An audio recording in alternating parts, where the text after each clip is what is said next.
وَإِنَّكَ لَعَلَى خُلُقٍ عَظِيمٍ۔ السلام علیکم ورحمۃ اللہ وبرکاتہ، نحمدہ ونصلی علی رسولہ الکریم، اما بعد، فاعوذ باللہ من الشیطان الرجیم، بسم اللہ الرحمن الرحیم، رب اشرح لی صدری ویسر لی امری واحلل عقدۃ من لسانی یفقہوا قولی۔ الغنی۔ عن عبد اللہ بن عمرو بن العاص ان رسول اللہ صلی اللہ علیہ وسلم قال قد افلح من اسلم ورزق کفافا وقنعہ اللہ بما آتاہ، رواہ مسلم۔ کتاب الزکوٰۃ۔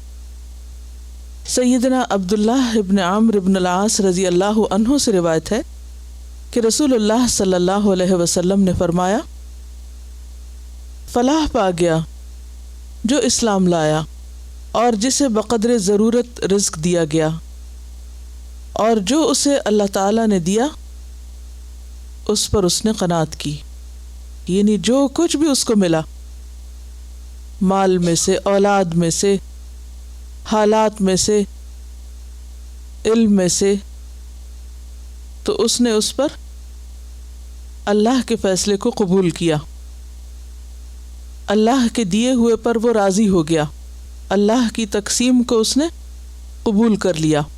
تو اس باب سے متعلق جو چیز سامنے آتی ہے، یعنی غنا سے متعلق، وہ کیا ہے؟ حدیث کا آخری حصہ کہ اللہ کے دیے پر قناعت۔ قناعت کیا چیز ہوتی ہے؟ قناعت ہوتی ہے اللہ کی تقسیم پر راضی ہونا، جو ملا ہے اس پر شکر گزار ہونا۔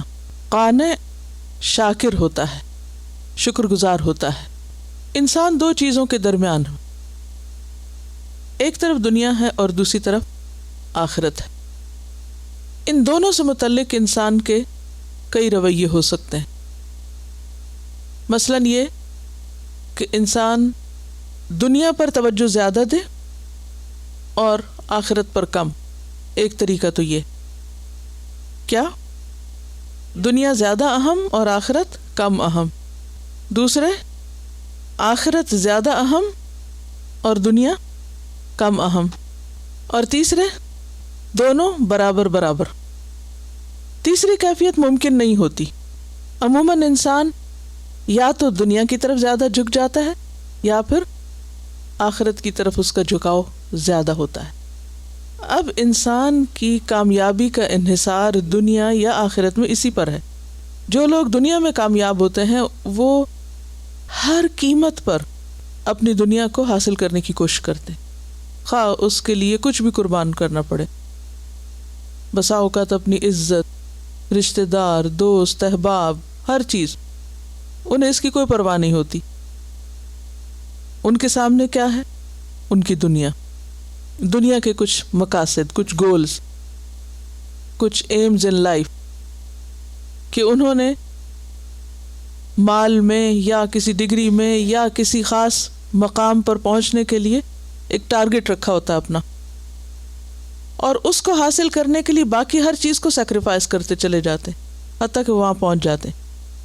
اسی طرح کچھ لوگوں کے لیے آخرت اہم ہوتی اور وہ اس کو پانے کے لیے اپنی خواہشات اور اپنی باقی تمام چیزیں جو دنیاوی امور سے متعلق ہیں ان کو آرام سے قربان کرتے چلے جاتے۔ دنیا میں زیادہ ملے یا کم ملے انہیں اس پر پریشانی نہیں ہوتی، دنیا ان کا غم نہیں ہوتی۔ وَلَا تَجْعَلِ الدُّنْيَا اکبر ہمنا ولا مبلغ علمنا، اور نہ وہ ان کے علم کا مبلغ ہوتی ہے۔ ان کے لیے اہم ترین چیز آخرت ہوتی ہے۔ ان کی ساری کوششیں خواہ وہ دنیا کی نظر آئیں بظاہر، وہ بھی بالآخر اور دراصل آخرت ہی کے لیے ہوتی ہیں۔ وہ رہتے دنیا میں ہیں، دل ان کا آخرت میں اٹکا ہوا ہوتا ہے۔ نفع اور نقصان کے پیمانے دنیا کے اعتبار سے نہیں رکھتے بلکہ آخرت کے اعتبار سے رکھتے ہیں۔ اس چیز کو فائدہ مند سمجھتے ہیں جو آخرت میں فائدہ مند ہے، اور اس چیز کو اپنے لیے انتہائی نقصان دہ سمجھتے ہیں جو آخرت کے لیے نقصان دہ ہے، خواہ وہ دنیا کے اعتبار سے کتنا بھی بڑا فائدہ ان کو کیوں نہ معلوم ہو۔ وہ ان کو فائدہ نظر نہیں آتا، وہ ان کو سراسر نقصان نظر آتا ہے۔ مثلاً حرام کا مال اس کا ڈھیر بھی ہو تو ان کے لیے کیا ہے؟ بیکار چیز ہے، وہ اس پر کبھی بھی راضی اور خوش نہیں ہو سکتے. لیکن حلال میں اگر بہت قلیل بھی ہے تو وہ اس پر مطمئن، شکر گزار اور خوش نظر آتے ہیں، اور اسے اللہ کا فیصلہ سمجھ کر قبول کرتے ہیں، اس پہ راضی رہتے ہیں، مطمئن ہوتے ہیں. تو بات یہ ہے کہ جس شخص نے آخرت کو اپنا فکر اور ہم بنا لیا اور دنیا کے تھوڑے پر بھی راضی ہو گیا تو اللہ اس کا دل اطمینان سے بھر دیتا ہے، اسے قناعت نصیب کرتا ہے، کیونکہ حرص و ہوس سکون لوٹنے والی ہے، اطمینان اور چین ختم کر دیتی. تو اسی لیے یہاں کامیاب انسان کی صفات بتائی جا رہی ہیں کہ کامیاب کون ہے، ہو از سکسیسفل. سکسیس کا معیار کیا ہے؟ کامیاب وہ ہے جس کو اللہ قناعت دے دے، اطمینان قلب دے دے، شکر گزار دل دے دے، اور وہ ہمیشہ ہمیشہ کے فائدوں کے لیے سوچنے والا بن جائے اور اپنی ساری کوششوں کا مرکز و محور اس طرف فوکس کر دے، اسی کے گرد جمع کر دے. تو ایسا شخص کون ہوتا ہے کہ وہ جو کچھ اس کے پاس ہے اس کو کافی سمجھتا ہے. اور کافی سمجھنے میں کس طرح؟ اس سے اگلی حدیث دیکھیے کہ آپ نے فرمایا تم میں سے جو کوئی جسم کی تندرستی اور گھر میں امن کے ساتھ صبح کرے اور اس کے پاس اس دن کا کھانا بھی ہو تو گویا ساری دنیا اس کے لیے اکٹھی ہو گئی. کہ صحت و سلامتی ہے، امن ہے، اور کھانے کے لیے بھی ہے ایک دن کے. تو اس درجے کی زندگی پر جو راضی ہو جائے، اسے کافی سمجھے، ایسا ہی شخص دراصل قناعت کرنے والا ہے. اس کو قانع کہتے ہیں. اور جو کل کے غم میں مبتلا رہے اور آئندہ زندگی کے لیے فکر مند رہے اور اس کی فکر میں آج کا کھایا وہ بھی اس کو نہ لگے اور وہ اس کی صحت کی بربادی کا باعث بنے، تو ایسا شخص قانع نہیں ہو سکتا. اور جو قانع نہیں وہ کامیاب بھی نہیں. اس نے کیا حاصل کیا؟ جس کے پاس سکون قلب نہیں، اس کے پاس ساری دنیا بھی ہو تو اس کے لیے ناکافی. اور جس کو اطمینان قلب مل گیا، اللہ کے فیصلوں پہ وہ راضی ہو گیا، اس کے لیے گویا ساری دنیا اس کے قدموں میں اکٹھی ہو گئی. زبور کی ایک کوٹیشن ہے کہ القانع غنی ولو کان جائعا. قانع ہی غنی ہوتا ہے. ہم غنا کے بارے میں پڑھ رہے ہیں نا کہ اصل غنی کون ہے؟ وہ جو قناعت رکھتا ہے. ولو کان جائعا، خواہ وہ بھوکا ہی کیوں نہ ہو، یعنی اس کا پیٹ خالی ہی کیوں نہ ہو، لیکن وہ پھر بھی اللہ سے شکوہ نہیں کرتا، پھر بھی وہ روتا نہیں کہ مجھے اتنا کیوں نہیں ملا کہ میں پیٹ بھر سکوں. تو ایسا ہی شخص اصل میں دولت مند ہے. اور حقیقت یہ ہے کہ غنا کو دراصل قناعت میں رکھ دیا گیا ہے، کیونکہ چیپٹر ہے نا غنا کے بارے میں. تو غنا اور قناعت کا چولی دامن کا ساتھ. اصل غنی وہ ہے جس کے اندر قناعت ہے. اور یہ کب ہوتا ہے؟ جب انسان اس کی طرف نظر رکھے جو اللہ کے پاس ہے اور اس کی طرف سے بے نیاز ہو جائے جو لوگوں کے پاس ہے، جو دوسروں کے پاس ہے. کیونکہ جب انسان اپنے سے زیادہ والوں کے پاس جو کچھ ہے اس کو دیکھتا ہے تو اس کے دل کے اندر غم میں اضافہ ہوتا ہے، جلن اور کڑن کا شکار ہوتا ہے، خواہ وہ کسی بھی معاملے میں. یاد رکھیے کہ یہ سب کچھ صرف رزق سے متعلق نہیں، مال روپے سے متعلق نہیں، اس کا تعلق ہر طرح کی نعمتوں سے ہے. مثلا اگر ایک شخص اس کے پاس صرف بیٹیاں اور دوسرے کے پاس بیٹے بھی ہیں اور بیٹیاں بھی ہیں. اب ایک شخص جس کے پاس کچھ بھی نہیں، تو اب یہ تین طرح کے لوگ ہیں نا. اب ان میں سے کامیاب کون ہے؟ کامیاب وہ ہے خواہ اس کے پاس کچھ بھی نہ ہو پھر بھی وہ اللہ کے فیصلے پر راضی ہو. اور ناکام ہے وہ جس کے پاس بیٹے بھی ہیں اور بیٹیاں بھی ہیں اور پھر بھی وہ خوش نہیں. اور ناکام ہے وہ جس کے پاس بیٹیاں تو ہیں، بیٹے نہیں، اور ہر وقت وہ ان کی طرف دیکھ رہا ہے جن کے پاس بیٹے ہیں اور وہ اپنی بیٹیوں کی قدر نہیں کرتا اور ہر وقت جلن اور کڑن کا شکار. کیا اکثر لوگوں کی پریشانی انہی چیزوں کے گرد نہیں گھوم رہی ہوتی؟ یہ کس کا فیصلہ ہے کہ اللہ کس کو کیا دے؟ قرآن کیا بتاتا ہے جس کے لیے چاہے بیٹیاں دے، جس کے لیے چاہے بیٹے، جس کے لیے چاہے ملا جلا کے دے، جس کو چاہے بانجھ کر دے، کچھ بھی نہ، کس کا فیصلہ؟ تو پھر غنا کیا ہوئی کہ اللہ کے فیصلے پہ رضامند ہونا. القانع غنی ولو کان جائعا، خواہ اس کے پاس کچھ بھی نہیں پھر بھی راضی ہے. یہ ہے دراصل غنا. اسی طرح باقی چیزوں کے معاملے میں بھی، صرف مال نہیں، صرف اولاد نہیں، کوئی بھی چیز جو کسی کو ملی ہو، اللہ نے نعمتیں تقسیم کی ہیں، روزیاں تقسیم کی ہیں، اولاد کی تقسیم اس نے اپنے ہاتھ میں رکھی ہے، مختلف کاموں اور ذہنی صلاحیتوں کی تقسیم بھی اس کی طرف سے. آپ نے دیکھا ہوگا کچھ لوگ ایک سبجیکٹ میں اچھے ہوتے ہیں، کچھ دوسرے میں اچھے ہوتے ہیں، کوئی ایک فیلڈ میں بہت آگے چلا جاتا ہے، کوئی دوسرے میں بہت مہارت پیدا کر لیتا ہے. یہ بھی کیا ہے دراصل؟ اللہ کی تقسیم ہے.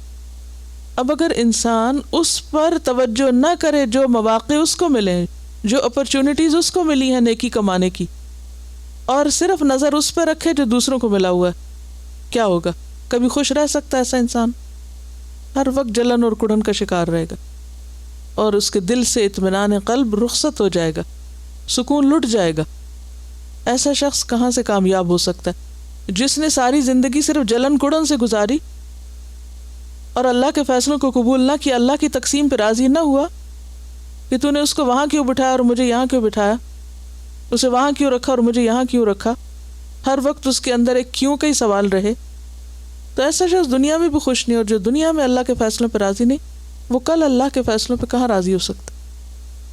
اللہ کو جو راضی کرے اللہ اسی کو راضی کرتا ہے. اور اللہ کس میں راضی ہوتا ہے؟ بندے کی تسلیم کی خو پر، اسلم تو کہنے پر. من اسلم، جو اپنا آپ اللہ کے حوالے کر دے، جو اللہ کے فیصلوں کو مان جائے، قبول کر لے. بات یہ ہے کہ انسان کی ویکنس ہے دنیا کی محبت، دولت کی محبت، ظاہری چیزوں سے متاثر ہونا.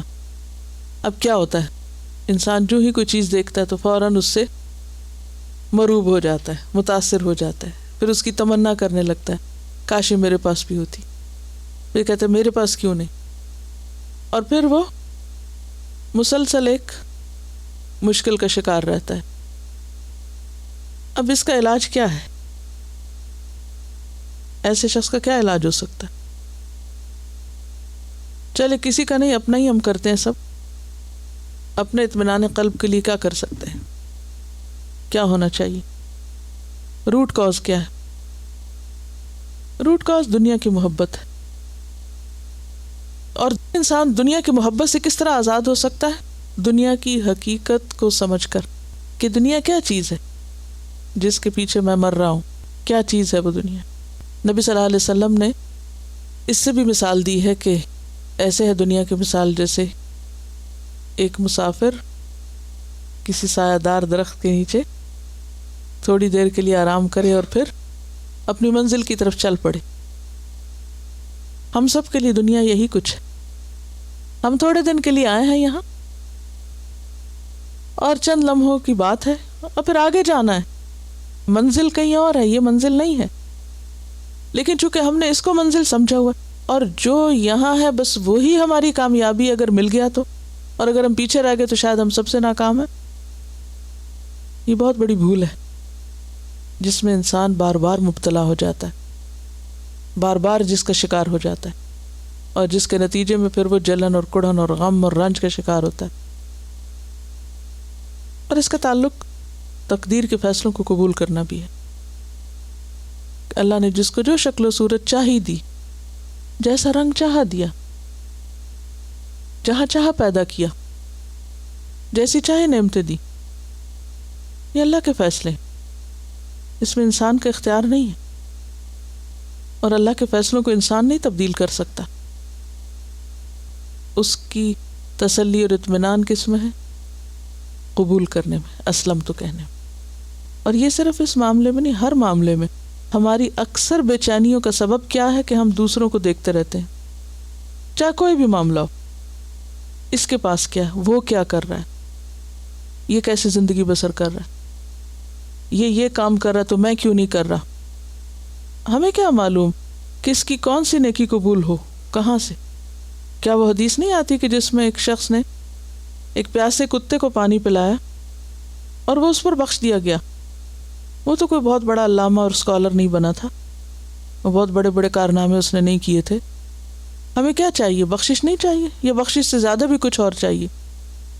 آپ کو معلوم ہے کہ بخشش کا معاملہ کتنا مشکل معاملہ ہے؟ جب قرآن میں یہ آتا ہے نا یغفر لمن یشاء ویعذب من یشاء، ٹوٹل اللہ کی مشیت پہ جو چاہے کرے، کوئی اس کے فیصلے میں مداخلت نہیں کر سکتا۔ تو روح کانپ اٹھتی ہے کہ اگر ہمارے بارے میں اللہ نے نہ چاہا تو کیا بنے گا؟ ہے کوئی جو اللہ پہ غالب آ کے اس کے فیصلے کو بدل سکے؟ نہیں۔ تو بعض اوقات بظاہر دیکھنے میں بڑے بڑے کام اور بڑی بڑی نیکیاں انسان کے لیے فائدہ مند نہیں ہو سکتی، اور ایک چھوٹا سا چھپا ہوا معمولی سا کام، ہمیں تو کسی انسان کو پانی پلانا پڑے تو بعض اوقات ہم اس پہ بھی تنگ ہوتے ہیں کہ اب یہ پھر مجھے یہ ڈیوٹی دینا پڑ رہی ہے، جبکہ وہاں اس شخص کی بخشش کا ذریعہ کیا بنا؟ کتے کو پانی پلانا، کیونکہ بھی اللہ کی مخلوق ہے نا۔ بظاہر دیکھنے میں کوئی بہت بڑا کارنامہ ہے، کوئی شخص اگر کسی کتے کو کچھ کھلا پلا رہا ہو تو آپ کہیں کہ بڑی نیکی کر رہا ہے، کوئی توجہ بھی نہیں کرے گا کہ کیا کر رہا ہے، لیکن اللہ تو دلوں کے حال دیکھتا ہے نا کہ کون کس دل سے کیا کر رہا ہے، اور اگر ہم دل سے راضی نہیں ہیں تو تہجد پڑھنا بھی فائدہ مند نہیں، بڑے سے بڑا مال خرچ کرنا بھی فائدہ مند نہیں۔ اصل چیز ہے دل کی رضا، اللہ کے فیصلوں کو قبول کرنا، ان مواقع سے فائدہ اٹھانا جو ہمیں ملے، اس پہ نظر نہ رکھنا جو دوسروں کے پاس ہے۔ دنیا کی محبت کی بات ہو رہی تھی نا، تو اس میں ایک اور حدیث جو مشہور ہے آپ نے سنی ہوگی، حضرت ابن عمر سے روایت ہے کہ نبی صلی اللہ علیہ وسلم نے ان کا مونڈھا پکڑ کر ان سے کہا کہ دنیا میں اس طرح رہو جیسے تم اجنبی ہو، تمہارا اس سے کوئی تعلق نہیں، یا راستہ طے کر رہے ہو، مسافر۔ ابن عمر کہا کرتے تھے جب شام ہو جائے تو صبح کا انتظار نہ کرو، اور جب صبح ہو جائے تو شام کا انتظار نہ کرو۔ ہم میں سے کتنے ہیں جو اس طرح زندگی بسر کر رہے ہو؟ قناعت کی دشمن کیا ہے؟ طول العمل، لمبی امیدیں رکھنا، یہ بھی کروں گا وہ بھی کروں گا، لمبی لمبی پلاننگ کرنا، لانگ ٹرم پلاننگ میں کھوئے رہنا، حال کو بھول کے صرف مستقبل کی پریشانیوں میں رہنا۔ صحت میں مرض کے زمانے کے لیے جمع کر لو اور زندگی میں موت کے لیے جمع کر لو۔ کیا مطلب ہے اس کا؟ یعنی اپرچونٹیز کو استعمال کرو، مواقع کو استعمال کرو۔ تو فلاح کا راستہ کسی چیز کی کثرت میں نہیں ہے، فلاح کا راستہ کس میں ہے؟ قناعت میں ہے۔ فلاح کا راستہ قناعت کے ذریعے ہو کے جاتا ہے، کثرت کے ذریعے نہیں ہوتا۔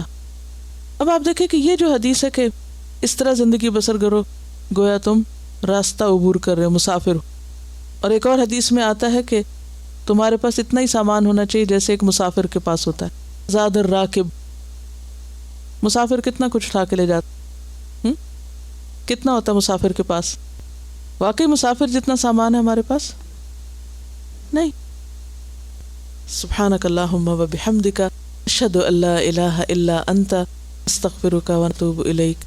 السلام علیکم و رحمۃ اللہ وبرکاتہ۔